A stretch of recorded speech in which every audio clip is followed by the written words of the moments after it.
Sir, can you hear me, all of you? Yes. Yes, we hear you. Okay. Okay. Thank you, sir. Sir, can I start? Yes, sure, start. Okay. In the name of Allah, most gracious, most merciful. Ladies and gentlemen, Assalamu alaikum. Good evening to all of you. I hope you all are well amid this COVID-19. I pray for the salvation of the souls of those who have lost their lives in the COVID-19 global pandemic, as well as sympathize with their bereaved families. I wish for recovery of all those who have been infected with the coronavirus and currently undergoing coronavirus treatment. The year 2020 is very important in our socio-economic lives and the education in this pandemic situation of the world. Ladies and gentlemen, this is Mr. Saiful Islam, lecturer, Department of Finance and Banking, National University of Bangladesh. Welcoming all to our today's international web conference. The conference title is Challenges in Higher Education and During and After COVID-19, Association with Professional Tea Academia. Former Secretary General of United Nations, Kofi Annan said, knowledge is power, information is liberty. Education is the premise of progress in every society, in every family. So in this very good evening, we are here with a galaxy of intellectuals of the world to discuss the challenges in higher education during and after COVID-19. Before we dive into the first session of our international conference, it would be great if we introduce our today's resource person to you. Ladies and gentlemen, I'm really privileged and honored to introduce our distinguished guest in a panel of today's conference. They are from USA, UK, Nepal, India, and Bangladesh. Ladies and gentlemen, at first I want to extend a warm welcome to today's session chair, Professor Dr. Nazrul Islam sir, Dean of School of Business and advisor to the Board of Trustees, Canada University, Bangladesh. Along with, he has also worked for more than 17 years in different business schools of public and private universities of Bangladesh, such as Khulna University, North-South University, Bragg University, East-West University, and Eastern University, and also Uttara University. Welcome, sir, in our international conference.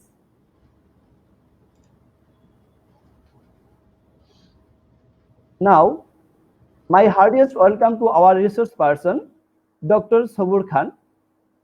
He is also famous entrepreneur in our education sector in Bangladesh and chairman Daffodil International University as well as Daffodil Family.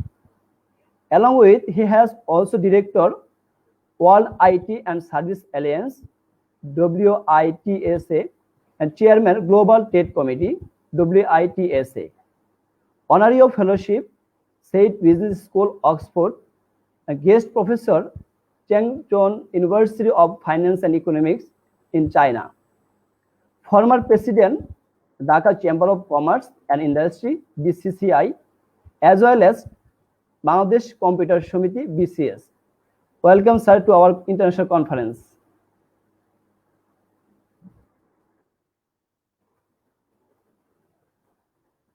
Sir, can you hear me? Yeah, thank you, because I just keep the mute. Yes. It will be my honor to introduce another resource person, Professor Dr. K. Maran, Director as well as Coordinator, Education Cell, Sairam Institute of Management Studies, Chennai, Tamil Nadu, India. He has more than 20 years teaching experience in various business schools in India as well as other countries also. He produced more than 30 PhD and 65 MPhil candidates in business administration field. He has also published around 201 articles in different national and international journals. Welcome, sir, to our international conference. Thank you. Thank you very much. Thank you, sir. Now, my privilege to introduce our next distinguished professor and as well as research person, Professor Dr. Mohammad Saleh Johar sir, Department of Finance, University of Chittagong. As well as currently he is the independent director, Islami Bank Bangladesh Limited, Bangladesh. He has served advisor as a Chittagong Stock Exchange as well as GPA Ispat Limited. Prior that, he worked as an independent director of GPA Ispat Limited as well as Haqqani Pulp and Paper Mills Limited. Welcome, sir, to our international conference. Thank you.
Hello, Saibul, can you hear us?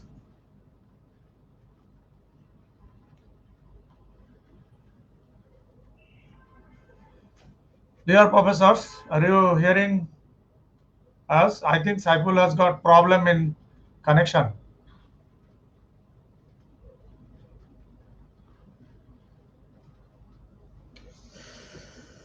I think we have lost some people.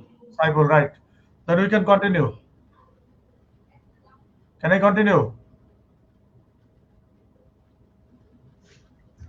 I can only see two, you and me. I don't know. What happened to others?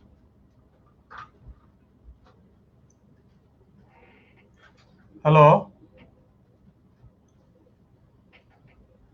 Hello, Professor Maran. Can you hear me? Hello? Sir, hearing, sir. Your Okay. voice is hearing. Yeah. Yeah, clear. Is it clear? Clear, clear. You can proceed. Okay. I think Mr. Saiful Islam, he has a problem in his connection, so we can continue.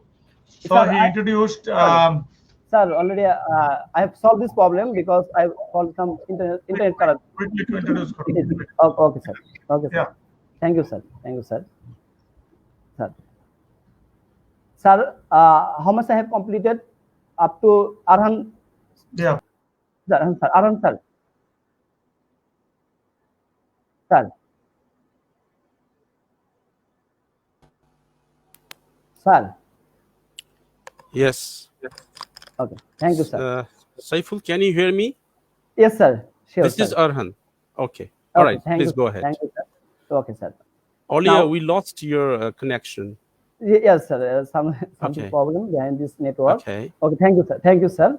And now, it will be privilege for me to introduce another resource person, Dr. Mazhar Islam, Assistant Professor of Management and International Business, College of Business, Loyola University, New Orleans, USA.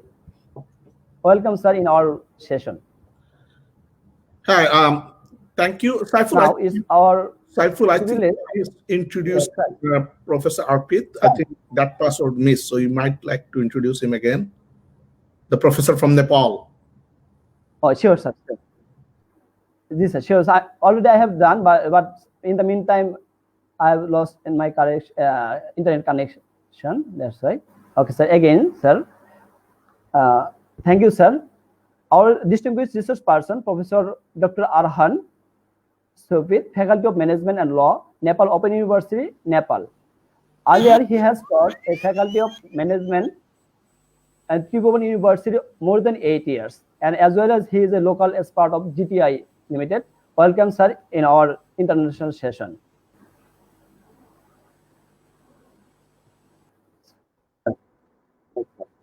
Now, I'd like to again, or it will be my honor to introduce another distinguished person, Dr. Mamun Al-Bashir, Assistant Professor Hull, University of Business School, University of Hull, United Kingdom. Welcome, sir, in our international session. Thank you. Thank you. Dear, sir, yes. Welcome. A very warm welcome to all the participants and viewers from various prestigious universities and industrial sectors across the globe. Before going to begin our session, I want to give an introduction to our today's conference. This COVID-19 pandemic needs no introduction, and we are well aware of that. It has so far impacted by not only different sectors of developing countries, but also in many sectors of developing countries as well. More than 86 countries across the globe facing these challenges, and at this approximately 1.7 billion students from primary, secondary, and tertiary level are affected by the COVID-19. This impact has been dramatic and transformative as teachers struggle to come up with the short-term solution from remote teaching and learning, particularly in Asian universities as well as the globe. Facing the additional challenges related to financial and infrastructure support to continue these studies. The Ministry of Education around the world have been developing a wide mixed approach to address education disruption and at the same time the foster quality education learning. Most importantly, ladies and gentlemen, leaving no one behind on that note, this international web conference, amid this share the impact of COVID-19 and strategy to overcome challenges in teaching learning process in different countries of the world during this COVID-19 pandemic. Ladies and gentlemen, I am really honored that we have been 7 distinguished guests with us on the panel. Now, I want to move on our next session. Before that, I want to request all of our Facebook friends, colleagues, and our students, please log in our Facebook page and comment us with your constructive way. Then our next session, we will try to come up your question session. Now, I would like to request our Honorable Professor Dr. Nazrul, sir, please floor is over to continue your technical session with our honorable guest, sir. Thank you, Mr. Saiful Islam. I welcome you all to this very important web conference. And you already know that the conference will be on challenges in higher education during and after COVID-19.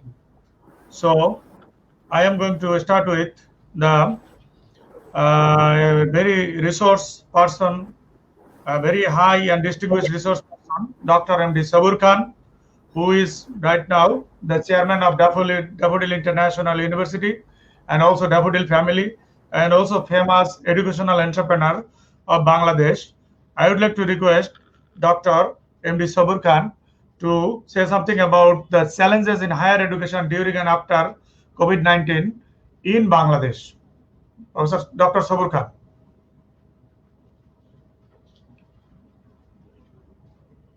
Mike, we are not listening to you. Thank you, Dr. Nazrul Islam. Thank you, because giving me the floor first time. So as I understood, a lot of these distinguished guests are present here, and I'm sure that everybody will share their view in respect of COVID-19. So as per my idea, I should say that look, it's an opportunity, and always I love to say that COVID-19 was a big threat for all of us. We understood that everybody is really, we are in the big threat and we are in the lockdown and we cannot able to run our day-to-day operation. But at the same time, I think it was, I must say that it was a very great opportunity for all of us to learn how to utilize the technology. And honestly speaking, if the COVID-19 is not came to our society, I think we cannot realize that how technology is developed nowadays.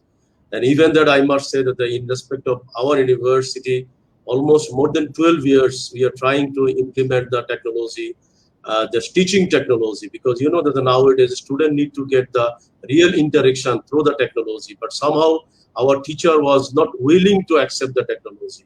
But when this COVID-19 is a hit in our whole industry, I'm sure that from the March 26, everybody realized that without technology, without utilizing the technology, it's really impossible to survive. So that is the one of the reason I must say that the education sector is really getting a lot of this milestone, a lot of this disruption. And of course, at the same time, I should say it is a good opportunity for the student and also the teacher, those who really accepted these challenges. Because I'm sure that almost more than 40 to 45% teacher and student, they are really accepted this challenge. So they learn a lot of things. I met with a lot of the student, a lot of the teacher through the internet, and everybody I found that those who already accepted this opportunity or challenge, I'm sure that they will never become failure, because there's plenty of plugin is going on, plenty of new technologies came to in our society. Even that if you just think that Google is already, a lot of days ago, Google is already discovered the Google trend. We know the Google, location, Google Map, Google Art, everything we already aware. But recently you see a lot of the popularity, you can find out the Google trend. So what you can get it, using the artificial intelligence, if you ask to the Google that what is the people's mindset in the morning and what age group you are expecting, you are getting all of this question from the Google trend. So these sorts of lot of challenge and lot of opportunities came to our society, and it is the time for all of us really to embrace this development. And I should say again, the student need to know a lot of this technology. As I repeatedly love to say, that this is the great chance for our educationalists to show the technological development to our student, so that the student also use this technology, because Industrial Revolution 4 and artificial intelligence, everything is already giving us a very clear message. Without technology, I think no profession will be survived. You already understood that every sector only survive in this COVID-19 those who are able to utilize properly technology. So I must say that again, this COVID-19 is, of course, it was not expected by us that COVID-19 should be at this long term. But at the same time, I must say that this last 4 months or 5 months, everyone is learned a lot. And please, it's my request to everyone through this webinar, that we need to continue this technological development, what exactly we practice. You see that now I think if we are organizing this virtual meeting and we don't know who is sitting in whatever places, it doesn't matter. But the matter is that how we just keeping this trend in our educational arena, so that we should not forget, because in this short time I cannot give the thousands of example, but I must again I should say that I'm really lucky that all of our university teachers, first time they were confused, but now, if I'm not wrong, almost 99% teacher, they adapted this technological change. So our students are really first time, they were very confused. There was internet problem. There was a lot of the disruption because some of the students, they are staying in the remote area. They are not getting the bandwidth. They are not getting the proper scope. But slowly, we already developed some technology. So it doesn't matter. The student need to participate in the online class instantly. Rather, they are getting a lot of the resources, lot of their class material through the technology. So whatever time or whatever opportunity they are getting, they can easily download. They can use their all of the class lecture. They can share with their friend. They can share with the teacher. We already developed the mentoring monitoring system. So all teacher can easily communicate with the student, communicate with the parents, communicate with all of their peers. So it is a great opportunity, I should say again, to use this technology in this COVID-19. And I must again, I must humbly say that we need to continue this one, so that the whole education system will be developing, because the way we are moving, based on only the result and based on the class, I'm sure that these sorts of education will not change our country's economical condition. So thank you, Dr. Nazrul Islam, and thank you, the moderator, to invite me and to say a few words. Thank you. Thank you, Dr. Sabur Khan. In fact, you brought the positive side of this technological issue and positive side of this COVID impact.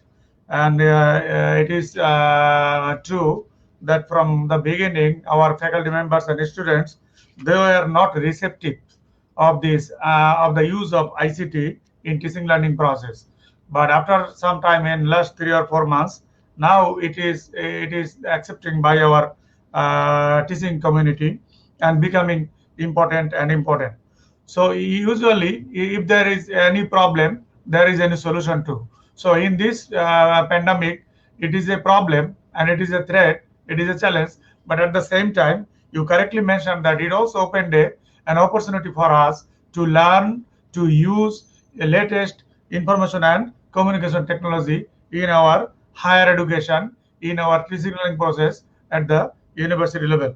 Thank you, Dr. Sabur Khan, for emphasizing this issue and the identification of the opportunity from the challenges. Thanks, Sabur Khan. So we shall come to you later on. Now, I would like to invite Professor Dr. K. Maran, who is a good friend of mine, and he is connected from India. So I would like to hear from Professor Maran, what about the impact of COVID-19 in higher education institutions or in higher education in Indian context? Dr. Maran. Thank you, Dr. Nazrul. First of all, my good evening to one and all my panelists, the organizer, the chairperson of this great international webinar on challenges in higher education during COVID-19 and also post-COVID-19. So in this great forum, I would like to share my views. What are the problems which are faced by Indians, including school educations and higher educational institutions? So before that, I would like to quote something about education. Education is empowering of every individual in our life. Without education, which is not indicating of Indian economy or the global economy or Bangladesh economy. The education is one of the major indicator for the betterment of economy. The education is one of the best indicator of a very excellent employment opportunities, the empowerment of every individual. So in these critical situations, now we are talking about higher education. What are the problems we are facing? There are n number of problems the students are facing. We are talking during this COVID period how to start our educations, to whom you can teach, how you can teach. For all questions which is really answered, the great technology. Technology is a solution of every problem in our life. So this kind of technology is connecting of each and every people in the world.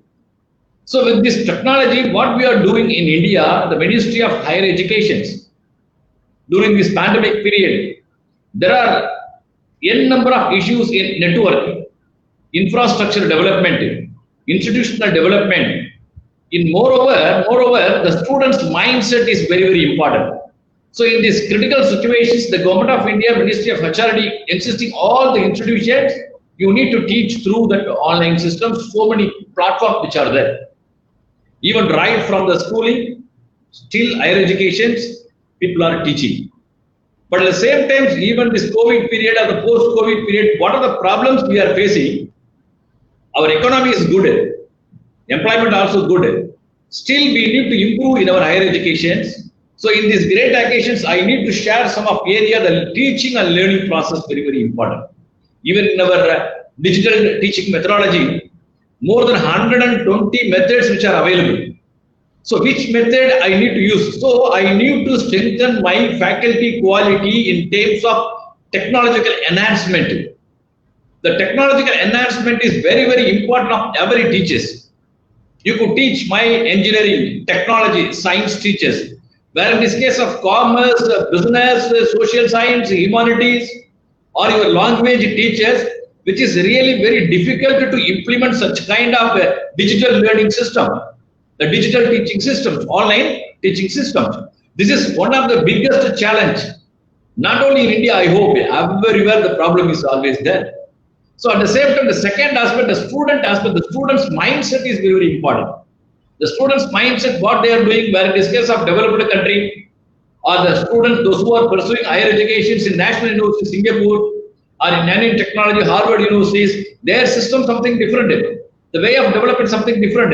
The way of teaching methodology is something different. Where in this case of India, like Pakistan or Bangladesh or Sri Lanka, and all Asian countries or what do you call developed countries, developing countries, the education system only in the classroom management is very, very important. Even we are speaking something, how many of them listening, how many of them attending, how many of them earning knowledge. Only those who are having such interest, involvement, that people can able to gain something. So the student aspect of the teaching system is very, very important, but you cannot attract almost all students to listen your classroom. Whereas the teachers have such a skill, ability, talent, then only I can able to capturing of my students' mind. This is another one major obstacles in digital learning systems. And one more thing, what about the governance is very, very important. The governance in the sense what the government regulations in our educational system, the transparent systems are very, very important. In India, like Bangladesh, what happened here? The government institution is there. Aided institution also there, self-finance institution are there, different educational systems, but the government regulations, government governance, still we need to improve to strengthen the quality of education. So far, we are highly betterment in education. Those days, we are exporting our physical resources. Today, we are exporting our human brain, the software engineers. They are dominating in different countries. They are earning more amount of income, the researchers, scientists, which shows the quality of education. Still, we need to improve. Even in our gross enrollment ratio in higher education, India is one of the third largest country in the world market. Though we have all qualities and some things, still we need to improve in different parameters. At the same time, what we are teaching here, the research-based teaching is very, very important. The innovation-based teaching is more important. Entrepreneurial teaching is more important. Startup-based teaching is more important.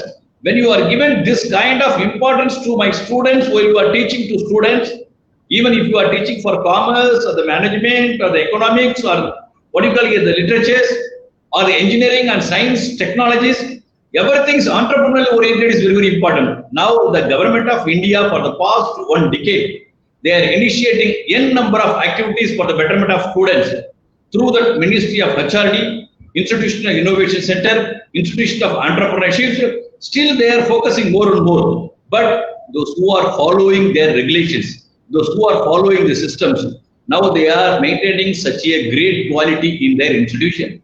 Even my institution also, one of the best institutions in India, one of the top 200 engineering institutions in India, which is rated by Ministry of HRD, National Institutional Ranking Framework. So almost all of my friends are aware of it. So in these great occasions, those who are ready to accept the technology, those who are ready to adopt the technologies, so such kind of people only can able to lift their organizations, lift their people, lift the societies. So in these great occasions, though we had n number of issues during this pandemic, but we try to rectify all these things. For all these things, we need the only one tool. I believe, I trust only the teacher.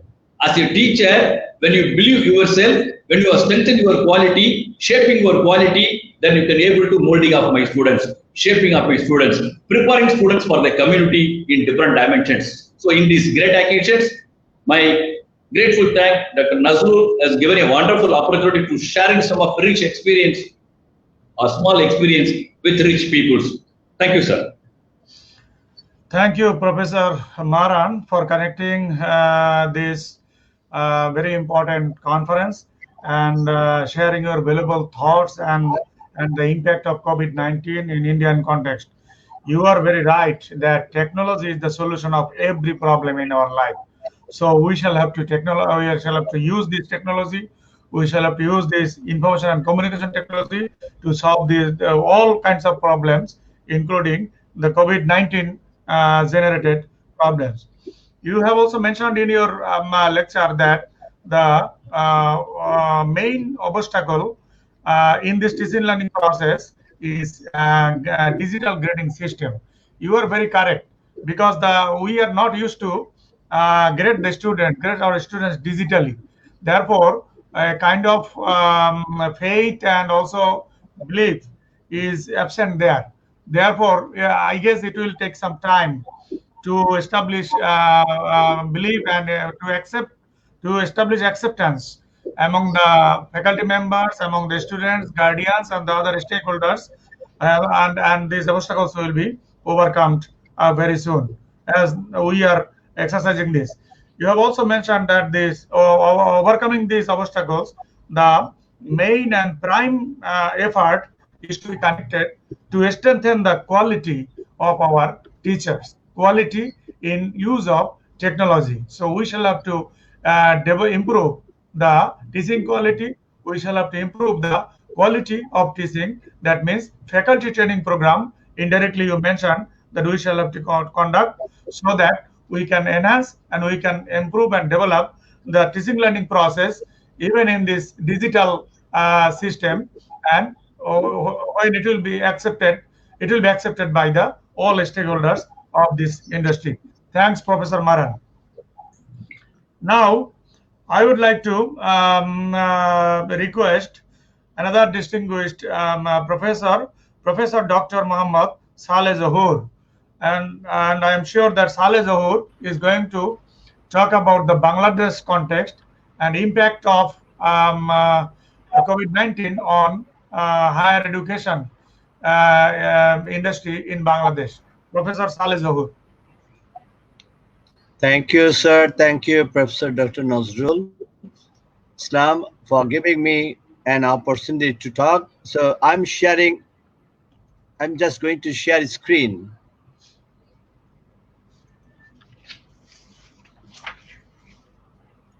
Sir, do you see, sir? Not yet. Is it visualized? Not yet. Saiful, can you allow?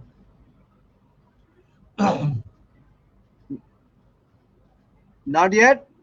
Not yet. So do you hear me? Yes, we can hear you. Sir, do you hear me? Yes, yes. Then okay, sir. Now I'm just giving my views. As far as education in Bangladesh is concerned, just formal education in Bangladesh has three major stages: primary, secondary, and higher. After 12 years of schooling, one can go for higher education. Just I'm very quick. Higher education in Bangladesh, in general education system, higher secondary is followed by college, university level education through the postgraduate and honors graduate course. Disciplines such as agriculture, medicine, information technology belong to the technical stream, except technical education 4-year program and other one 3 years program. There are madrasas in the higher education institutions. Well, higher education in Bangladesh structure, Bangladesh now has 53 public universities to the bulk of higher studies students. Total number of approved private universities today. There are 2 international universities in Bangladesh, and there is a list of proposed public and private universities. At least total of 110 recognized colleges in Bangladesh.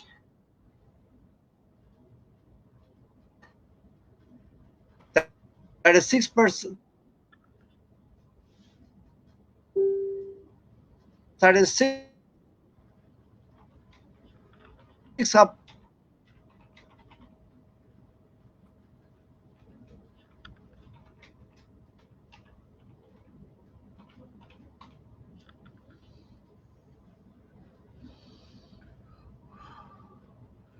We cannot hear you, Professor Saleh Zahoor.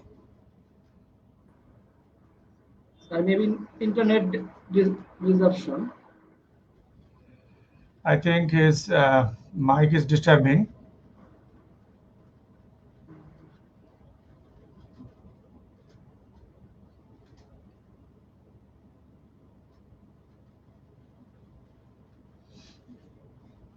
Hello. Can you hear me, sir?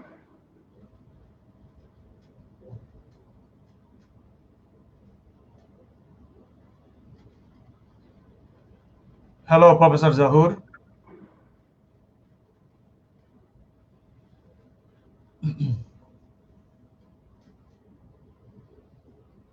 Sir, can I start another guest because already sir is disconnected from our stream here. I will Okay, try then. to reconnect to him, and among this time you will just carry on another guest. Connect him later on. Dear Yes. participants, now I am going to invite another distinguished resource person, Professor Dr. Arhan Shapit, Professor of Business, Faculty of Management and Law, Nepal Open University. Professor Shapit. Thank you, sir. Can you hear me? Yes, we can hear you. Okay. Please allow me to use my slide. So I'm sharing the screen. Okay. All right. So can you see, sir? Can you see the slide? Not really. Not yet, sir? Not really. Not coming, sir? No. I think better go extempore because there is a Okay. problem, I guess, in sharing slides. Oh, okay. No problem, sir. Okay, I'll go. Sir, All right. So, sir, okay. your camera may be off, sir. So far, Sorry? your camera may be off, sir. Camera. Sir, Camera we is don't- off. Yes. Okay, I'm Professor sorry for Arhan. that. My camera not working. Yes. Okay. So, I'm not sharing the screen now. All right. So I'll go ahead. Session chair, Professor Dr. Nazrul Islam, sir, distinguished resource persons, erudite scholars, and participants. So I esteem it my great privilege to be here among the erudite scholars and academic leaders. Sorry, my camera not working. I beg apology for that. So anyway, basically, I'm going to discuss the Nepalese perspective also on challenges in higher education during and after COVID-19. So basically, first I would talk a little bit about Corona crisis in Nepal and Nepalese context. As in other parts of South Asia, Nepal also imposed lockdown from 24th March, and now we have relaxed the lockdown from July 22nd now. So okay, so today, as of today, Nepal's total corona caseload had just crossed 18,000. Okay, and out of 18,000, 13,000 have recovered, which comes somewhere around 72 to 73%. So nationwide death toll is only 44, one of the lowest in South Asia, I believe. Okay, so in the context of Nepal, now higher education in Nepal also was really adversely hit by corona crisis, the pandemic and the lockdown. So lockdown stalled the final and end term exams of master's and bachelor's level universities in Nepal. And also it stalled the end school level SEE exams in Nepal. So and now then government will permit schools, colleges and universities to call their new admissions only from August 17th. So still a few weeks to go again. But at the same time, even today, the ban on operating normal physical classes will continue. So it is not likely sometime before August 17th. Therefore, at this time, online classes still are the only mode possible in Nepal as of now. Okay, so due to corona pandemic, higher education has been adversely affected. So universities moved towards IT-enabled classes. So that was the online classes basically after this lockdown, during this lockdown. Okay, so they used both the synchronous and asynchronous classes. But at the same time, the impediment to teaching learning process were realized here. Okay, then talking about the major challenges and issues that we have faced. So I would put them basically into four major areas, key challenges areas. One is humanware, that is about human beings. So human resources, the talents that we have to train in this change context. And the second key challenge area is software. And another, after software, then another very important area is the system or management system. So we have faced lack of agility, lack of flexibility, innovation, and resilience from time to time. And the fourth key challenge area is macroeconomic factors, macro environmental factors like governance issue, public policy and practices, so glitches and problems in these areas. At the same time, the role being played by stakeholders, including society, employers, students, then guardians, teachers, then higher education institution, administration staff, and others. Then talking about these four major key challenge areas, now let me talk specifically about other challenges that we have faced, not only in Nepal, in South Asia, and maybe probably in many other parts of the world. So one particular area is we have faced policy uncertainty and policy inconsistencies coming to the higher education system in this part of the world. So then another very critical area is critical challenge is in the systemic barriers. So there we have experienced systemic barriers to switch to blended and online modes of education. Challenges are there to teaching and learning methods, particularly it is in the area of curriculum design, because in the past we have had the conventional way of designing a curriculum. Then all those curricula would not be fit for this new changed situation when we faced this pandemic and lockdown and moved towards blended or online modes of education. And there is also a big challenge to sustain quality outcomes in the context of remote learning when we resort to it. Okay, then another very big challenge is in the assessment system, examination, and other evaluation system of the students. Well, then the third one I'm talking about. So first was about policy. Second one was about systemic barriers. And now the third one is quality assurance and recognition issues in higher education. During this COVID situation, the entire process has been disrupted. So the issue of quality assurance and recognition of the academic degrees, so these have come under scrutiny. And now fourth one is school reopening to ensure learning continuity. Now there is a lot of confusion, chaos about how to reopen schools to ensure learning continuity, because we have just squandered something about 4 months. So that is also something to be really worried about. Okay, so there are another fifth challenge is lapses in crisis-sensitive education planning. Earlier, we did not even think of this. Crisis-sensitive education planning, we never thought of that. And then even now, if we try to go into that, there are lapses because we are not accustomed to it. Okay, and now if you really try to use online-based education, there are plethora of problems. So access to ICT, internet hassles because of bandwidth, uninterrupted supply of internet, power backup problem, technical glitches, so many things. And IT literacy is another problem in online-based education. And also, very surprisingly, the students' behavior online is usually unpredictable because you don't see them face to face. Then it's likely that they might make some, cheating, or sometimes make unwanted, undesirable sounds and all sometimes. Okay, and even if you have got the code of conduct for such online classes, then again non-compliance issue there from different stakeholders. They might not comply with those the codes of conduct.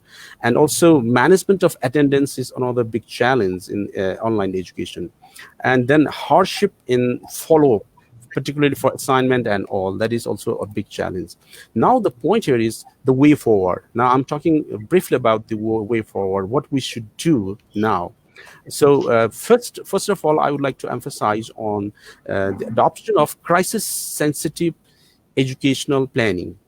Crisis-sensitive educational planning, a must. Okay, so keeping quality assurance and recognition in perspective. We have to keep quality assurance and recognition in perspective. Now, the second step we can adopt is collaboration. We have to promote collaboration. Collaboration not only at the level, at the local level, but at the global level, at the regional level. For example, here we have SARC level or BIMSTEC level collaboration.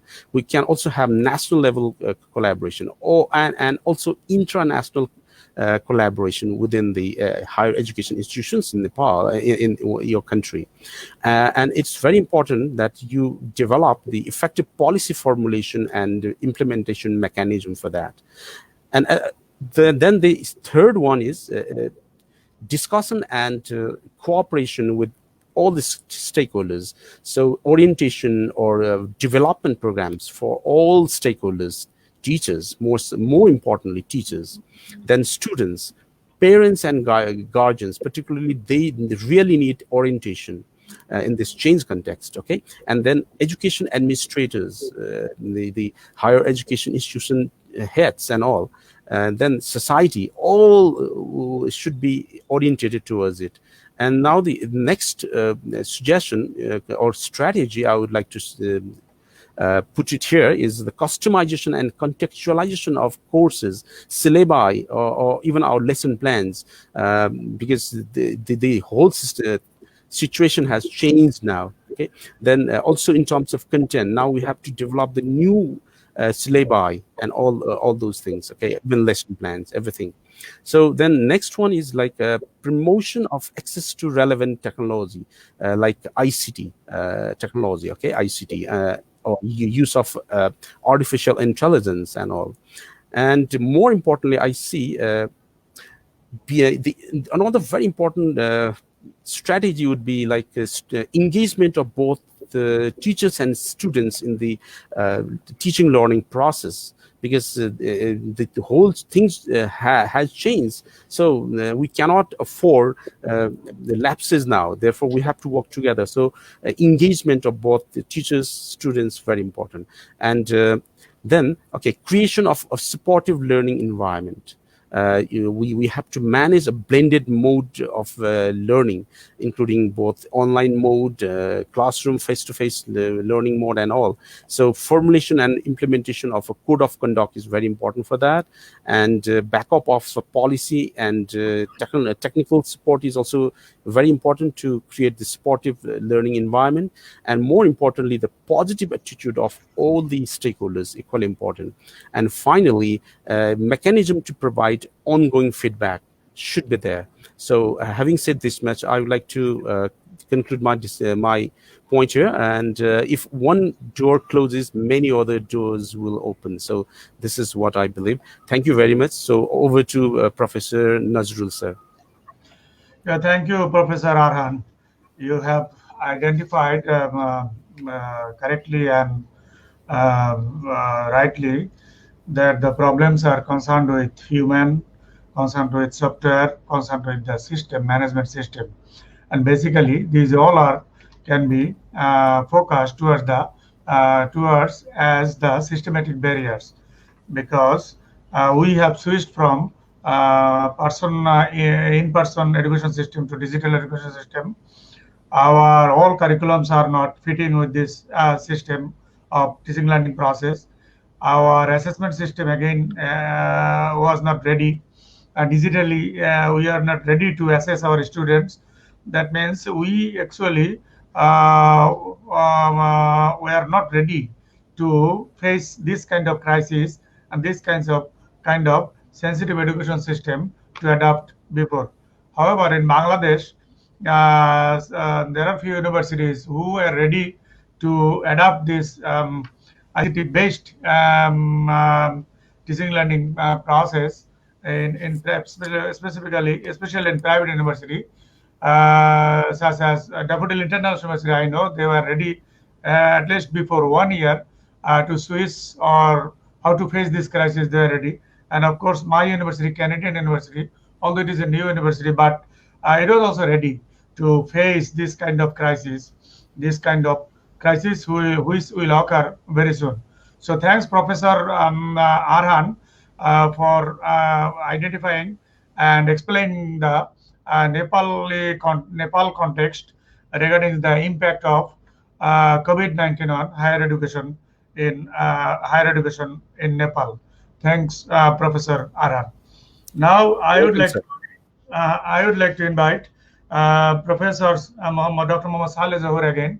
Saleh Zohar, are you there? Hello.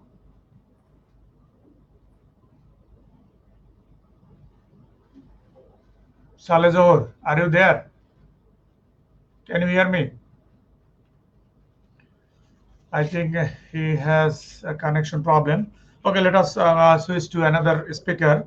Now, I would like to invite another speaker from United States of America, and he is a professor of Loyola University, New Orleans, USA, Dr. Mazhar Islam. And I am sure that Mazhar is visiting Asian, European, and African countries repeatedly. He visited, and he will be able to identify some impact areas which will be useful for the participants of this conference. Dr. Mazhar Islam. Mazhar Islam. Thank you, Dr. Nazrul Islam. Thank you, Dr. Nazrul, for organizing this, and also thank you to other Islams in the panel. I would like to take only 5 minutes because we are running out of time. So what I will do is that I will briefly, first of all, I'm not an expert or an university administrator. And I would like to point out that because I have limited knowledge of what's going on in a country like United States, because it's a big country, right? So to begin with, I want most of you probably know how the business model of US universities is somewhat different from many parts of the world. If you compare with Europe or Asia, many of the US universities depend on revenues that are outside, say, for example, tuition fees. So when students come to college or universities, they spend a lot of money on, say, housing or maybe in the gym or in the cafeteria and other kind of facilities. In addition to that, universities are often a place for hosting conferences and other events. So universities have multiple sources of revenues that are outside this traditional tuition fees. So so that varies from universities to universities. Of course, we have private universities, public universities. We have liberal arts colleges, and also we have some for-profit kind of schools in this country, right? So going back to what Dr. Shabur Khan said at the beginning, it's an exogenous shock. What happened with COVID, that we are all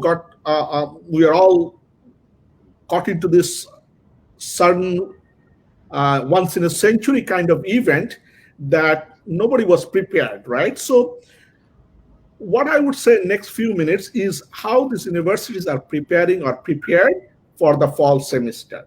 Now, there are some universities which are in a better position because they had online infrastructure from before, like the university I am now at Loyola in New Orleans. We have online programs before, or the university I taught before, for example, Drexel University in Philadelphia, they had really wonderful latest technology online education before.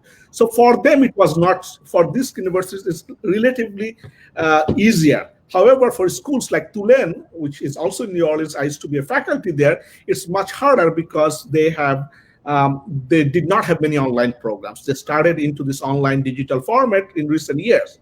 Now, going back to what I was saying, that revenue comes from more than from the revenue from the tuition fees. Now, if schools, universities go online, many of these universities would have a huge loss of revenue, and that's why, from economic sense point of view, most universities are trying, or at least have a plan to bring students to campus in this fall semester, right? However, the planning for the fall semester, most of this planning have been done maybe 3, 4, 5 weeks ago, before we have a recent surge of COVID-19. So, for example, in our school at Loyola, we decided to have many of our, I think 2/3 of the classes would be online or some sort of hybrid mode, what we call high flex mode. Like students would, a group of within a class, 1/3 of the students would come to a class once a week. So we will have like students coming in different days of the weeks, as well as universities are prepared to maintain social distance among students. Dormitories and hostels have been reorganized to have more distance or spaces for students. Now, the problem is that this COVID-19 has come back. Like in its many parts of this country now, you see an increase of number of cases, and that creates a huge challenge for most of the universities, because students have planned to. We have two sons, and both of them are going to college or university this fall semester, and both of the universities, like Franklin and Marshall College in Lancaster, Pennsylvania, which is a leading liberal arts school. Another son would go to Penn State University, which is also in Pennsylvania. However, now schools are in a difficult situation, because at one hand, they want to bring the students to the campus, because of many of the students who are going to the universities, they want to have on-campus experience as a part of their education. And they are now asking, would they get the same level of education?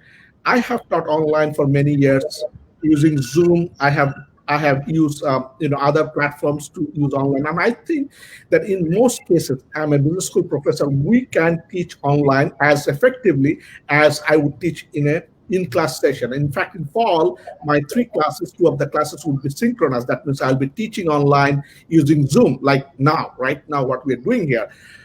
However, as I think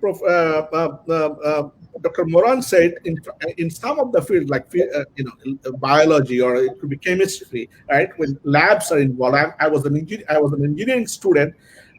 I think it's very hard for universities to offer this kind of courses. So at the end, what I would say is that everybody is struggling. I would not like to be an administrator at a university right now, because these kind of things we have never done before. And it's true that it forces us to bring many of us to digital platform, but it's also an opportunity for many universities to offer something they were planning to do before. Thank you so much. Yeah, thanks, Dr. Mazhar Islam, for bringing some issues or some insights which are not present in Asian or other African countries, such as in the USA. You were used to in online teaching learning process, in online programs, that in fact in Asian countries we were not used to. So the impact is not as like as the impact happened in Asian or European or African countries. And also you have mentioned that some of the universities in United States, they are now for using hybrid system.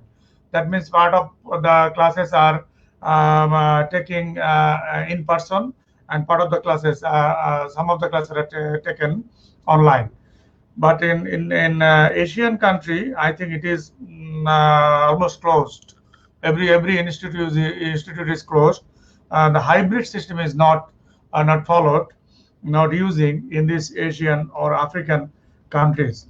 And you have also mentioned that online teaching learning process can be handled effectively.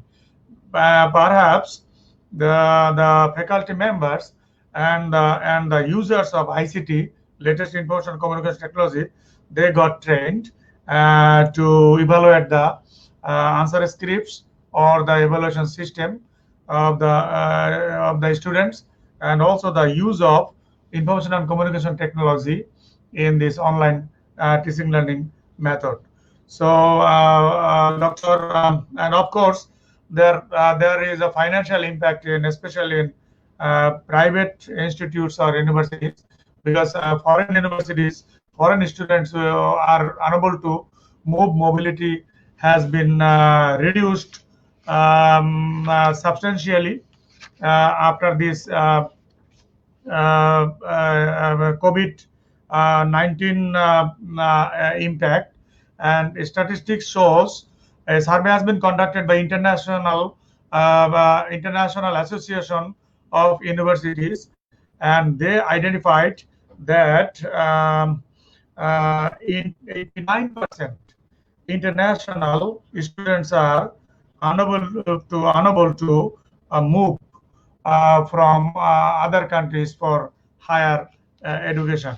So, Dr.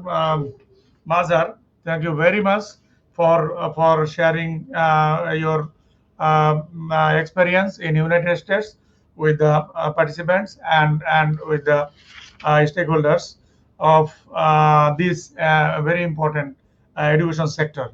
Thanks, Dr. Mazhar. Now, I would like to request our former colleague, Dr. Mamoon Al Bashir, who is right now the assistant professor, Hull University Business School, University of Hull, United Kingdom.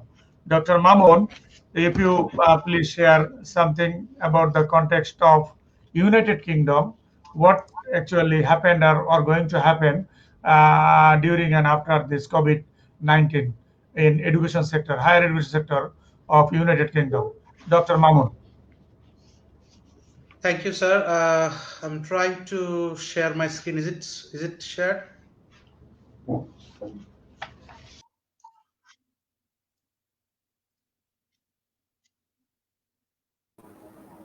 Yes, sir. Is it here? Okay. Yes, sir. Yes, sir. All right. So basically, I have been asked to talk about the challenges in British higher education during COVID-19 pandemic. Right now, I'm working for University of Hull as an assistant professor of supply chain and operations management. Um, so basically, if we talk about British higher education, we know that well. I know in UK we have many good universities, especially the research universities are doing really good. Out of the 500 best universities of the world, almost all the universities of the UK is within the 500 universities of the world. So, which is quite achievement for the British universities. Uh, to be very frank, there are different sort of experiences we have gone through during this COVID-19 pandemic. I have divided my discussion basically on three perspectives. One is from the perspective of the academics, one is the perspective of the students, and then we're going to talk about the perspective of the university as a whole as well. So, you know, as an academic, we have faced different challenges, and there are many more challenges are coming as well, because we have already passed one semester during this COVID-19, and our next semester, which is starting from September, is going to be very challenging for us as well. So the main challenges was during this period of time, especially from March to July, is from the academic perspective. There were a lot of people, a lot of teachers who were COVID positive, and their families were affected as well. So they were really struggling to to deal with the situation. Some of them has to be in the hospitals, and had to be isolated and quarantined. So their classes and their modules has they were a bit affected as well. So the university took a lot of different initiatives to cover those situations. As Dr. Mazhar rightly mentioned, that well, Western universities like us, we had the experience of teaching online modules. So we have, we could have actually converted to an online mode within a week of time. We actually only wasted 1 week between the semester. So that was easy for us because we already had the platform, like we have, Panocto or Conference, different sort of Blue Big Button, a lot of different sort of softwares we have already installed in our system. And also we can take help from Zoom or Google Team, whatever. So and our students, some of our students were kind of experienced of having online modules. However, most of them, they were not, especially the young students, like first year students. They really struggled because they didn't understand that, why we were moving to online, or why might not we actually postpone the semester to a bit. But because it is really challenging, so that's why we could not do that. We had to run our modules online. Our academics, we had to work from home. It was sometimes challenging because British academics traditionally, they are really focused on working in their offices. They spend a lot of time in their offices. uh, because there was a shifting, so we had to start working from home. A lot of academics, they actually faced difficulties, especially with the internet connections, having proper equipments and all. But the university took the initiative to solve those problems as early as possible. We were overwhelmed and unsupported in some of the works as well, because previously when we were in the campus, we could have gone easily to our colleague to ask for any help. We could have gone to our boss, our department head, just to have a query. But now if you have to do anything, you have to write an email. And once I open my email every day, I can see there are like hundreds of emails coming from different students, different teachers, different programs. And also it is a time consuming process, and we have to write a lot. Previously probably we could have just talked to our colleague in corridor, and we could have said that, well, these are the things that were happening. But now everything is, we have to go through email. So that's something we are struggling. And the challenging part is to continue teaching, and continue teaching and maintaining the quality and the standard. That was also a challenging thing, because we as British universities, we do fully focus on quality and standards, and we cannot go beyond that. So basically this is a challenge for all the academics to continue of teaching and maintaining quality and standard. There was threat for job layoffs as well, especially the people who are working in contractual positions. They were facing a lot of difficulties because most of the universities, those who are unsure that how many international students are going to come, what is going to be our class size, whether actually we need any more contractual positions or not. So they were laying off a lot of contractual positions. So people who were teaching one or two modules in a year, or part-time faculty members, they were really feeling the threat, because the universities were laying off the contractual positions. They were only focusing on the permanent people who are there in their university. Now, another main issue that actually bothered us in UK is the research time allocation. We have our at least 40% of our timing is research based. So we have to do our research and publish. We have to collect funds and those sort of issues for the department. Now, what happens when you work? When you focus too much on online activities, you have to come up with quality materials and all, and you are writing emails all the day. So you're all the day you are busy. You cannot focus on your research time. But at the end of the day, you will be judged on your research in these universities. We are facing this challenge, and we are working almost 24/7 at this moment, because we have to have a balance between our research, and as we try to maintain a good quality support towards our students.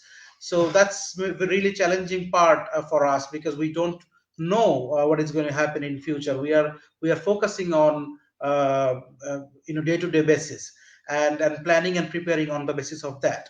And lab-based work has been really hampered because there are a lot of research activities, state-of-the-art laboratory facilities are there in this country, but most of those science-based laboratory works has been stopped from the March. So it has been difficult, especially the science faculties, to actually do the lab works and make their students involved on those. So this is another very challenging part for UK.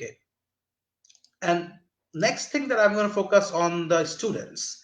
Now, there are some students who were very pretty much adaptable to the online assessments.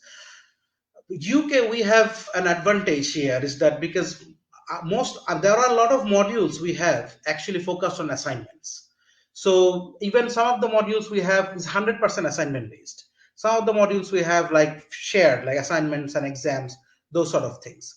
So UK education is always, they have this advantage because we are not really focused all the time on exams. So what we did, we converted the exams into assignments. So that was sometimes that took a bit time, but our students, they face some sort of challenge because from the beginning of the semester they had the mentality that, well, they have to sit for a 2 hours exam for the final, but now they have to write an assignment. So and some of the time British universities are British students at the same time international students, they are not really willing to do this sort of see these sort of changes. So that's sometimes we felt difficult to make the students understand that why we are converting the exams to the assignments. However, because most of them, they are aware that, well, there can be modules with full assignments because this is a traditional British policy. So they could have easily, actually overcome their, anxieties and difficulties to understand this situation. Then there's another main issue is going on right now. This is the month of July, where most of the British universities, they have their graduation ceremony, and good companies, good organizations, they actually wait for this time to get best graduates out of different universities. Now this is July going on, there is no graduation going on, although the universities are sending them the certificates. But because of the pandemic, most of the businesses are not running well. Most of the businesses have suspended their recruitment. So the labor market is really difficult now for this particular year, and the students who are graduating, most of them are anxious that whether they will be absorbed to the market or not. So that's a real challenge for the students.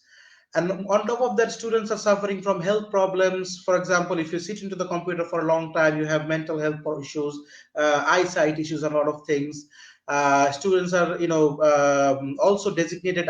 There were a few students who were key workers. For example, they work for NHS or they probably work for any organizations. They were open during the pandemic because they were key workers. They also faced those difficulties, and we had to given them an unlimited amount of time to submit their assignments and all. So this is another real challenge that we are facing at this country. Students with specific learning difficulties who may be disadvantaged by alternative approaches. There are students, they are disabled, so they might have difficulties in getting the education through online. So that's sometimes we are also facing. Students and different subject groups have different sort of ideas. Like science students, they are not really getting the lab work. Business students, they are not really getting the opportunity to present to do the presentations. So there are different perspectives from the students. So some of the students from different subject groups are facing different difficulties. And students in the final year studies, they are also facing difficulties, as I said, because they are really anxious whether they're going to be absorbed into the market or not. And lack of physical and library and group work activities. In UK, we, especially in the business schools, we focus on more and more group work activities. But that is not happening now. So that's sometimes something that they are actually missing during this pandemic, and this is creating some problem. And for the university authorities, they are facing a lot of difficulties trying to overcome. First one was the assessment, exams, and degree classifications. So assessments were doing online, exams were doing online, but the conversion and the whole process, universities had to struggle to make everybody understand. Second important thing, the entrance to the university. As the British universities are really focused on getting quality students, not only from UK, but also from different part of the world, here there is a problem. This year we didn't have A-levels exam. Now, because we didn't have the A-level exams, it is becoming, their A-level results are based on basically the teacher's mark, that, whenever they go to the school teachers, whatever they have given the mark, and on the basis of that, they have been getting admission in the university level.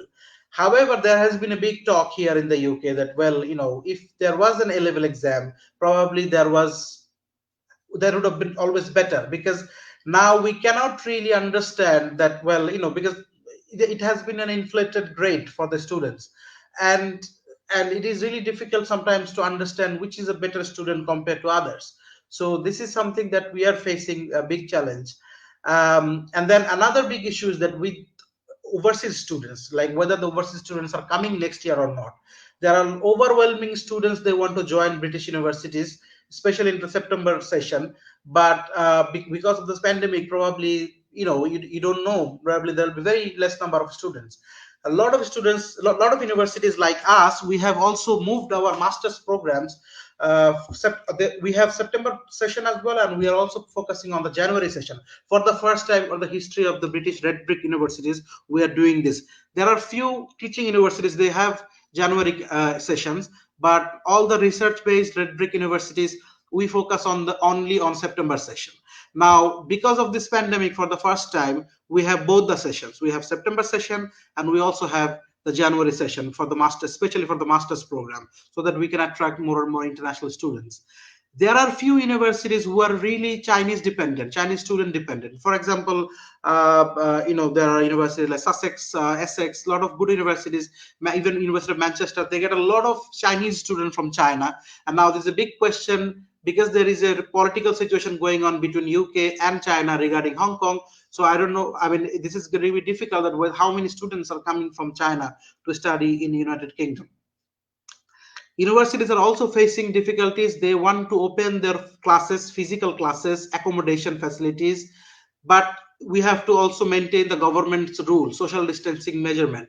So it is becoming difficult for the universities to measure that how they can actually follow both, simultaneously they can have social distancing at the same time physically open their campuses. So as Dr. Mazhar said, we are also having some hybrid modes, like let's say 2/3 of our modules will be mostly focusing on online. There will be few modules physically from the October session, most of in different British universities.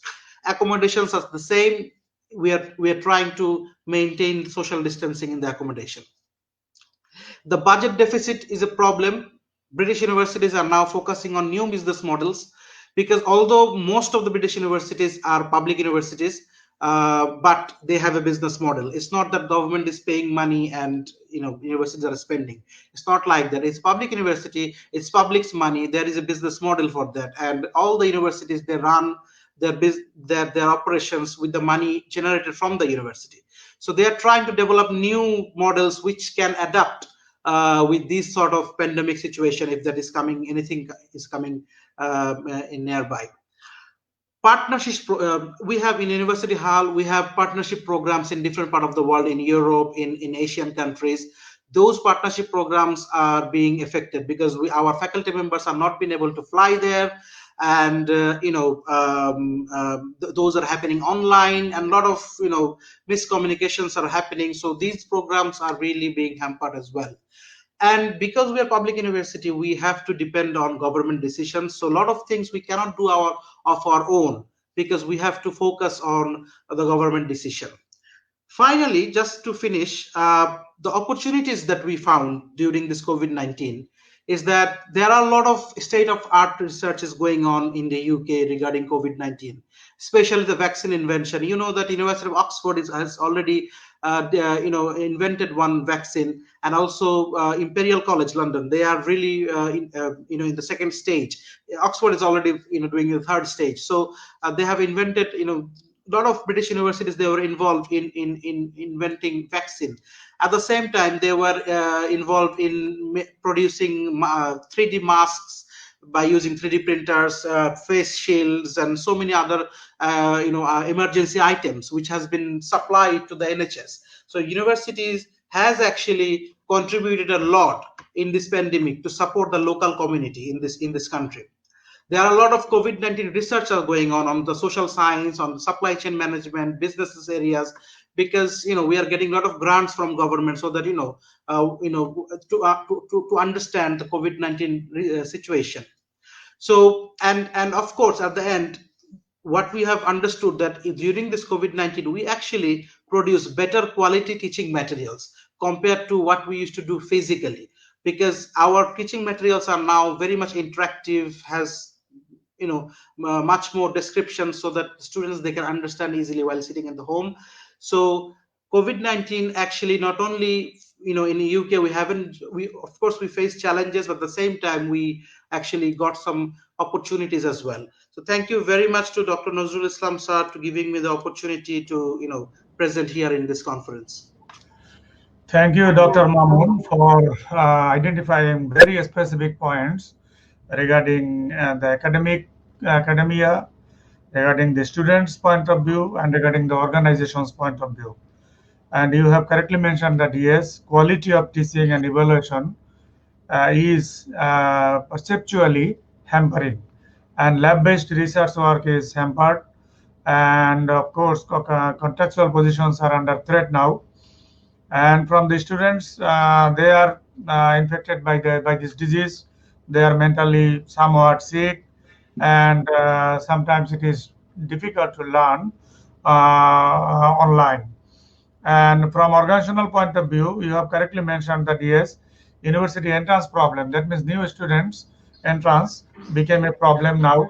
And of course, the students who are going to be graduated, they are affected much, because the employers are not able to come to recruit them in the campus.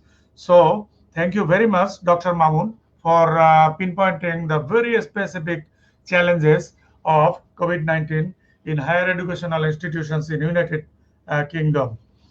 Now, Professor Muhammad Dr. Saleh Zohur, can you hear me? Professor Saleh Zohur. Yeah. Well, Yeah. Can you please so, share okay. your thoughts regarding the impact? Thank you, of sir. COVID-19 Thank you. in Thanks Bangladesh for context? giving me this. Okay, sir. Second opportunity to say a few words. So I'm not going to share my screen now. Just I'm talking about the COVID-19, as everybody knows, has caused a serious damage to the education, like other sectors of economy. And in Bangladesh, there are many universities have started taking classes online. But what we have found, online education, it has been a real concern as far as quality education is concerned, effectiveness and employability. So I'm posing three questions. The online education is not panacea for all. Second one is that the quality of education is a vital question. I'm agreeing with the same the other speakers has mentioned. And online education has rendered more educated people unemployed in the days to come. So the question is why in the context of Bangladesh, so just right from the March 20, and specifically from March 23rd or 24th, the education system is collapsed in Bangladesh. Some of the private university has started taking classes online, and most of the public university are yet to undertake any classes online. Why? Because of the different socioeconomic reasons. Most of the public universities here, most of the students are from the poor and middle class family, and the educational course curriculum of the universities, in most of the cases, we have courses and syllabus, not curriculum, and we are following that that there is lower order learning, not higher order learning. This is true in most of the cases. So the online education is ensuring one thing, that the teachers can deliver if it is a business or social, but if it is the science, medical, and technology where lab is used, and education is not possible here effectively. So online education serves only a few number of sectors in the education, not all. And as far as we have education, higher education, madrasa system we have, and they lag behind in technology. Now come on to the point that the teachers, most of the teachers, they are acquainted with the lower order learning, and they are not used to deliver online, and therefore they are facing the use of technology in the online system. And the students who are from the poor and those poor and middle class family, now they have diversified, they have gone to their own villages, and they generally finance their own education through tuition and all. Now they are facing financial problem in the rural area. Moreover, getting education online, that involves cost too, and on their part, it is not possible on their part to incur cost on this education through online. Therefore they are far from this line. And other one is that as far as education system is concerned, now there is another question, is moral hazard. So online education, and there is a moral hazard. Can you ensure that they are not adopting unfair means? The second one is the assessment system in Bangladesh. Assessment system is the lower order learning, but as far as online education, these demands for higher order learning. As we are not practicing higher order learning, so online education is not panacea for the lower order learning. So again, moral hazard is coming to the foray, or coming to the discussion of us. So with these few words, I'm just posing that if online education goes on, that is, this cannot ensure quality. This cannot ensure effective education. Therefore, the people, students can get educated through online, but unemployability would be a concern in the post-academic era. And apart from that, that is the medical and the technology and lab-based education. What would happen to the system? So we have to think of a new model. Of course, first world technology we cannot use in the third world. We have to take the technology so that we can adapt the situation. So therefore we have to think of in this case. So the students now, those who are educated now, they are employed. We are adding more employment if it is online education. And then we have to ensure that is who will bear the cost of these students, most of the poor students. And on the other hand, there is no network in the rural area too. Again, they are facing the problem. So this is all about from a side. Number one is that the online education is rendering more educated people unemployed, and this cannot ensure effectiveness. On the other hand, affordability of the poor students who are in bulk size in the public university, they cannot afford online education, and more number of teachers. And therefore this calls for a radical change in the education. We have to go for higher order learning, obviously, who is demanded for. And with these few words, I'm conclude my deliberation. Thank you, Professor Nazrul. Thank you, Dr. Professor Muhammad Saleh Zahur, for bringing a new issue that in Bangladesh, all the educational sectors are not covered by this online system, like madrasa education and other education system. Maybe only some of the private universities are adopting this online education system. So it is partly adopted in Bangladesh. And you are correctly said that the poor students who are coming from poor and middle income group, they are really in a problem with this online education system. They are sometimes unable to afford their education, to afford the online cost, or also any internet connectivity is also infrastructural problem is also in front of them. And therefore, the higher order learning is not possible, almost impossible, or very hard in Bangladesh to get online education system.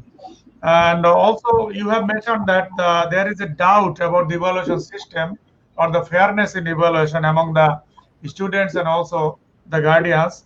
And I am sure that it will take some time to overcome this problem regarding the assessment and evaluation and the exam. And you are sure that a lab-based education system is hampered here, and also other difficulties which are concerned with faculty members who are not exactly trained with this online teaching learning process and methods. So therefore, a new model of teaching learning method is to be identified or developed by Bangladeshi educational institutions to make this online teaching learning method more effective. Thank you, Professor Dr. MD Saleh Zohur, for your valuable thoughts and impact on COVID-19 in higher educational institutions of Bangladesh. Dear colleagues and participants, now I am going to share some questions asked by the participants, and specific questions asked to Dr. MD Saburkan. Dr. Saburkan, are you here? Hello, Dr. Saburkan. Hello. Sir may be disconnected. So I observed that from studio. Sir, Okay. maybe move on others. Okay. And Mr. Raihan Mazumdar, he asked this question to Saburkan. Anybody, any expert from here can answer. His question is: since most of the universities already started their activities through online, so how it will affect on our education system during and after COVID-19? This question was asked by Mr. Raihan Mazumdar to Dr. MD Saburkan. Can anybody answer? Dr. Saleh Zohur, can you share? Yes, sir. Yeah. Well, look, as I mentioned that we are to develop a new education model as far as use of technology in the post-COVID area is concerned, and we cannot make sure only some of the students in the private university they are using their online education, but the lion's share of the students are far from this education system. However, we can say that we have completed the semester through online education, not making sure whether the provided by us or through online is effective or not. It would enhance employability of the students or not. So this is to be taken into consideration. Therefore, we cannot say that online education is the panacea. Online education does suffice the purpose of the people.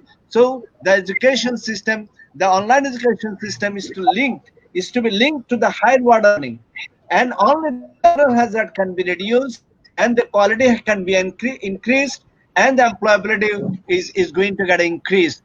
And this is from my side. Thank you. Thank you very much, Professor Saleh Zohur. Another question has been asked by Murshidul Alam Shourab to Dr. Mazhar Islam. Mazhar Islam, are you here? His question is: considering the COVID-19 pandemic, what is the chance of getting funding for MS or MBA programs in business schools in United States? And the second question is: would be a good decision to have masters in either business analytics or data science for accounting? Dr. Mazhar.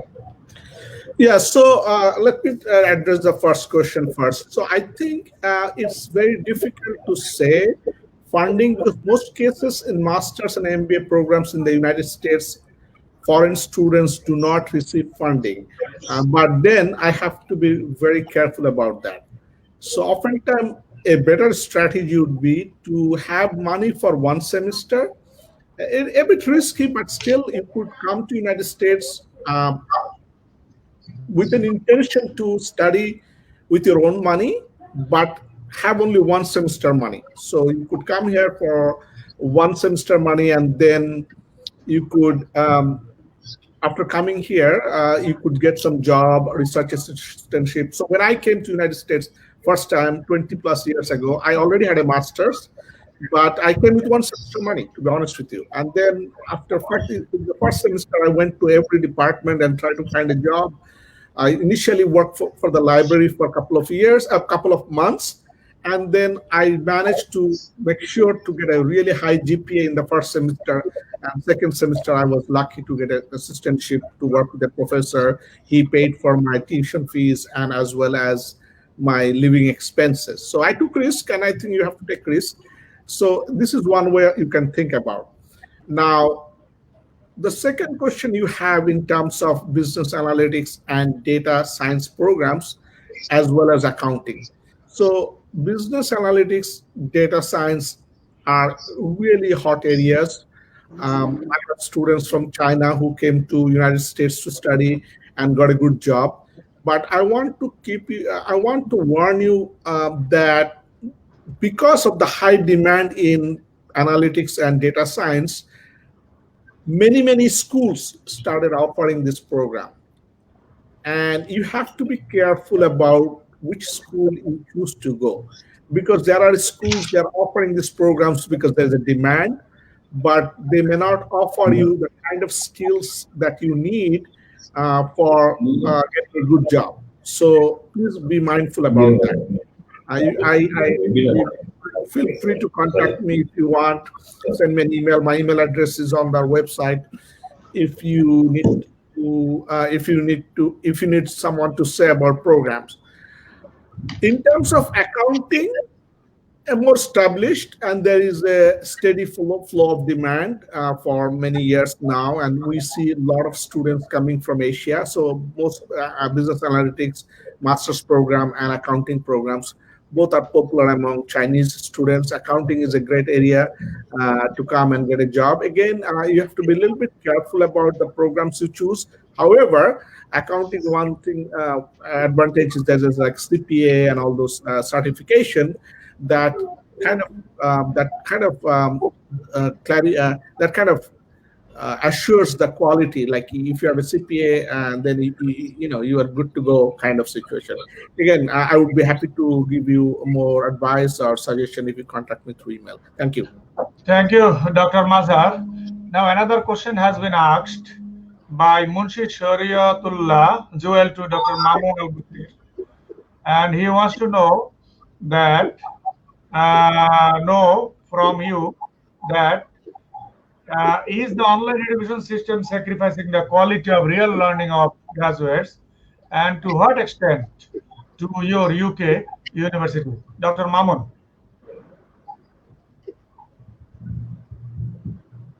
Hello, Dr. Mamun. Yes. Thank you, sir. Thank you for the question. Basically, yes, there are challenges that we face in online education. There are some challenges, as for example, students cannot do group work activities, or the libraries, they have online access, of course. Students, they can get the resources from the library. However, working in a library environment or physical environment, that sort of facilities is not there during the online education. So there are some challenges. However, we try to make it possible. We try to make this or provide this education in such a way that we do not compromise with the quality. So yes, so I think it answers your question. We really focus on our quality, and we make sure that we can provide 100% quality that we used to provide during the physical classrooms, keeping in mind this pandemic situation and also facing these challenges. But we try to do whatever we can in order to provide quality education and help the students in different ways. Thank you. Thank you, Dr. Mamun. Now I have a question to Professor Maran. Dr. Maran, students are asking question regarding the exams, online exams, and evaluation and assessment. What about the evaluation and assessment, online evaluation and online assessment practicing by the Indian universities and higher educational institutions now? Can you please share with us? So, okay, so great questions. On behalf of all Indians you are asking, I think the Ministry of HRD recently, they have given instruction to all the universities you can conduct the examinations for all final year students either through online or their convenient basis they will ask. But what are the situations, what you are facing problems in your own country, so like that we are also facing problem. The internet, I think the network infrastructure facilities are very, very important. This is the first thing, the network infrastructure facilities. So at the same time, the students also have to spend that much of money. Affordability for the purchase of internet, bandwidth, everything is more important. Then apart from that, what happening here? Then they have to write the examinations, the evaluation process. Now what they are, recently they announced, I think yesterday they were discussing about open book systems. Open book, like UK examination systems. Is it possible to allow the open book system for all the students? I think it is really very difficult task to appearing examinations through the online. Even the evaluation system also, same thing. So I am saying, I used to tell this kind of what you call the evaluation system, the examination system, only in terms of the objectives. Objectives, either. When discuss of descriptive, which is really very, very difficult task. Even the mathematics, problematic subject, engineering oriented subject, how is it possible to appearing their examinations through the online? That is one of the major difficult tasks. That's what the UGC, the Ministry of HRD has announced what happening here. I think either you can use online method or offline method, whatever the convenient, which is purely based again with the students' comfortability and their convenient. So it is really very difficult task. I think the private universities, they are adapted.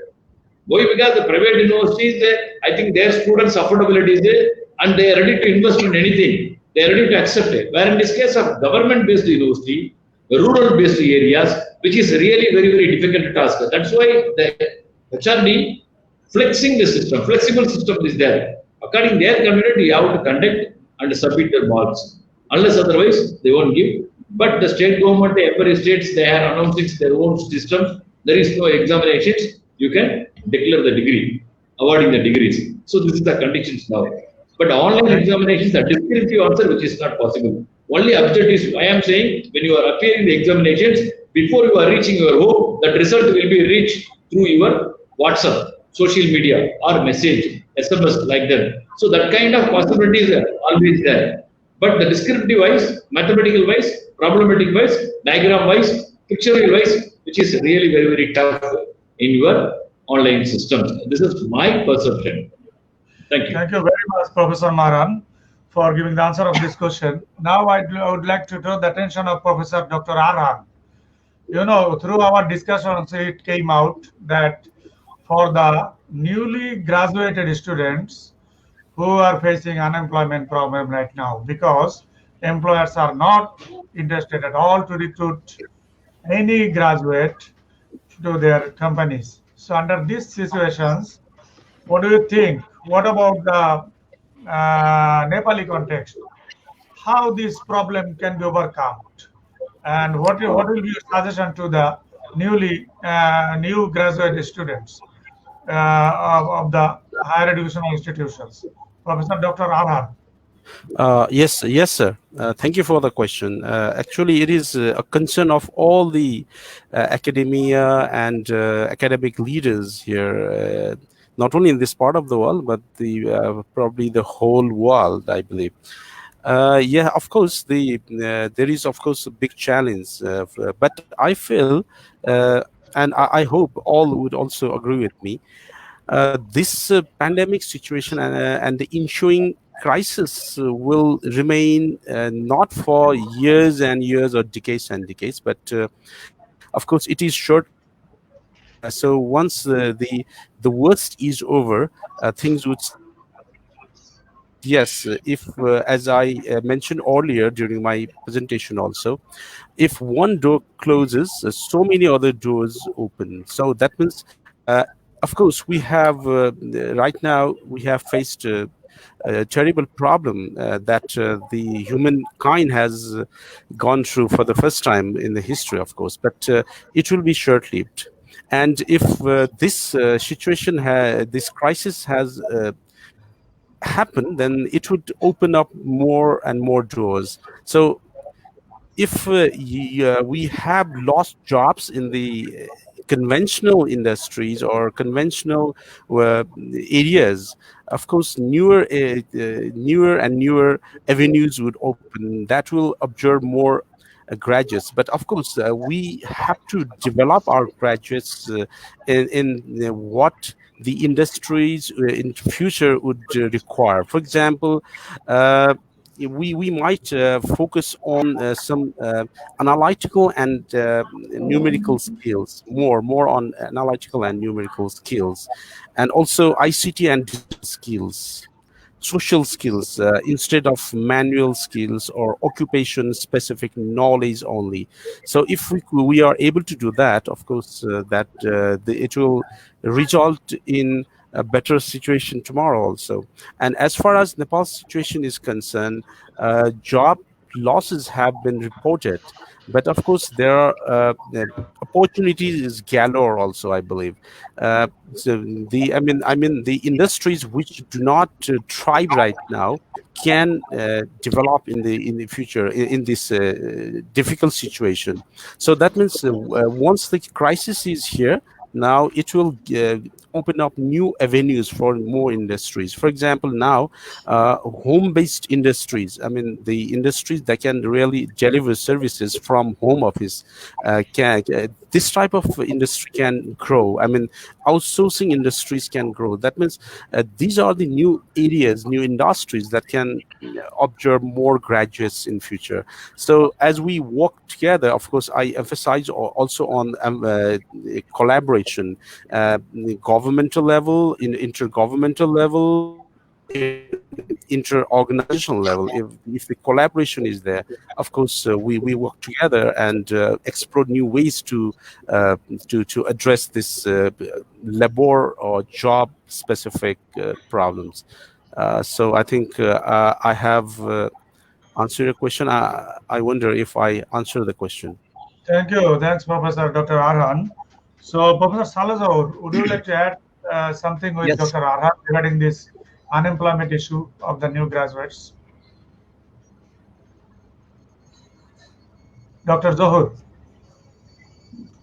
Unemployment problem. Thank you for your nice question. As far as unemployment is concerned, as I have posed a nice question, that is online education has rendered more educated people are unemployed. So why? Because the very reason is that the students who will get certificate from online education, their education is not effective, and they cannot even ready to serve the organization because of having a lower level of education. So that what we are to make sure, that is, if we go for online education, our teaching system should be revised. That is, higher order learning should be introduced, case studies should be introduced, innovative questions and answers should be introduced, so that a person even can see the book, can write the answer. Okay, open book system they can follow.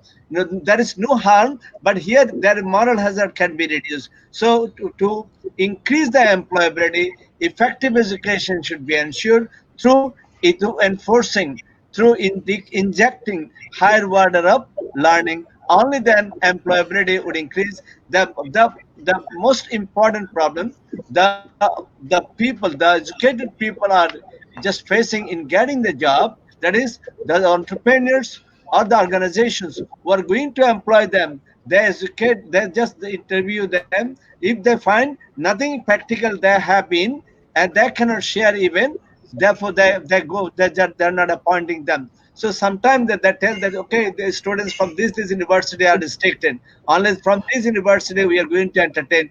So in this, as for example, IBA, say for example, public universities, so they are entertaining. Most of the private universities in some cases are not being entertained by the employers because of having this kind of problem. Thank you, sir. Thank you very much, Professor Saleh Zohur. I think we have arrived at our last stage of today's conference. So today, all of you identified a lot of impact issues due to COVID-19 or in higher education system.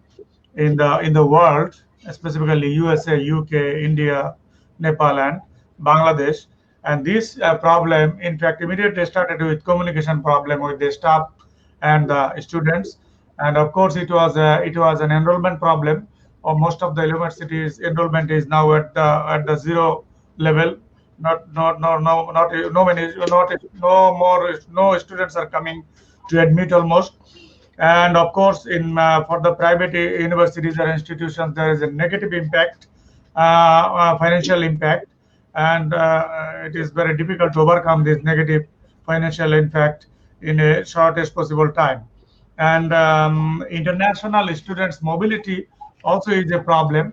They are right now unable to move, and we also do not know when they will be able to move, when they will be able to go to the to other countries for their higher education and for developing their career.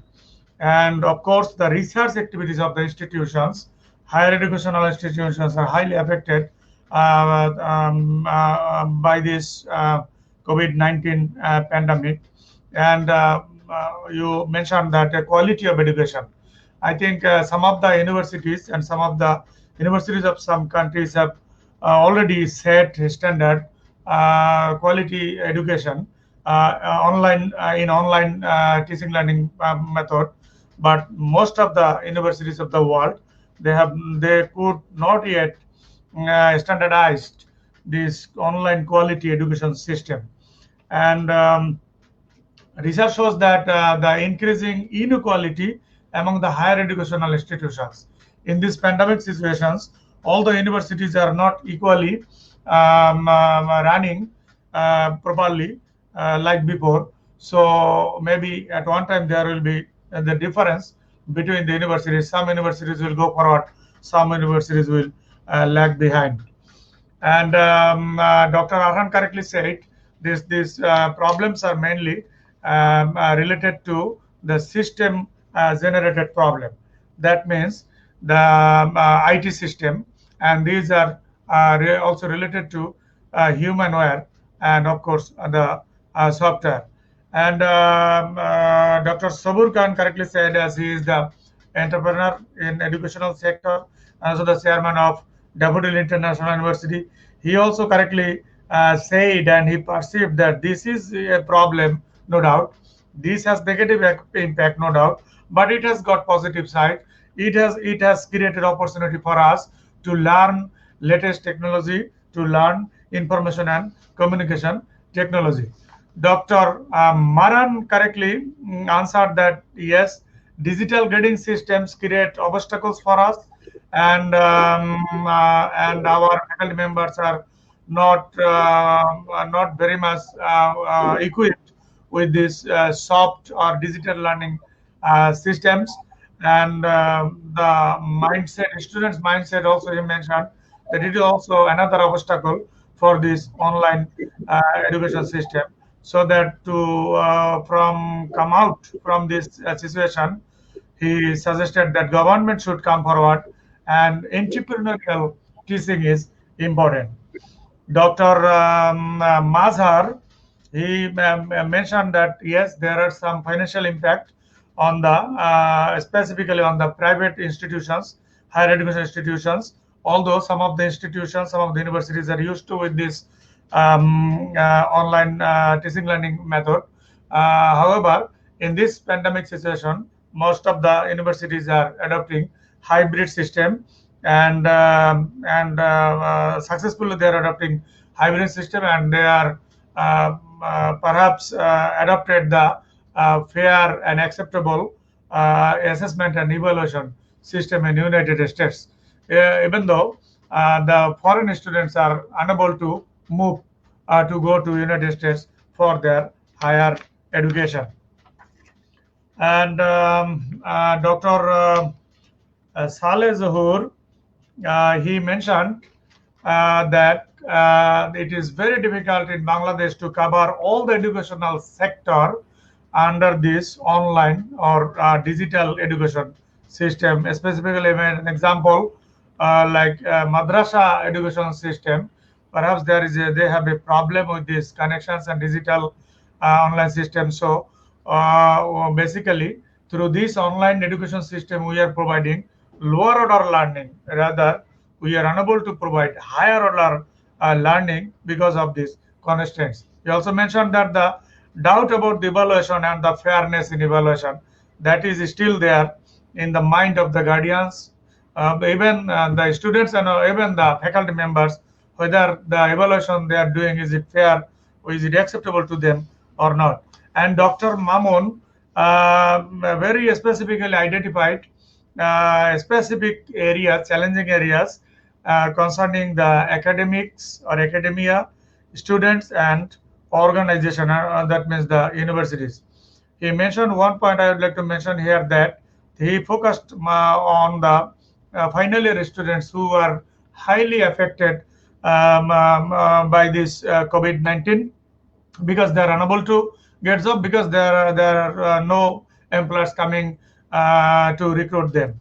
And of course other problems he identified, health issues, and also the contractual jobs are under threat. And in other country, perhaps not only contractual jobs, the permanent jobs are also under threat. And in for irrespective of the complexity and the nature of the subject, this online education is really difficult, and research is hampering because of this COVID-19. So I think after your discussing and raising the very important issues, we can say that basically we cannot avoid this online education system, because there is no other alternative right now, and we also do not know how long it will continue, and after how many years we'll be able to come back or go back to our previous system. So we shall have to live with the problems. We shall have to live with this digital teaching learning process. We shall have to live with this digital evaluation and assessment system. Therefore, from the faculty members part, we can train our faculty members. We can provide the quality teaching materials to our students. We can provide training to our faculty members. And of course, we shall have to develop faith on our on the assessment and evaluation systems, faith of the students, faith of the guardians, and even faith of the faculty members. They must accept this online evaluation and online assessment system. And the financial impact, it is very difficult to overcome this financial impact. So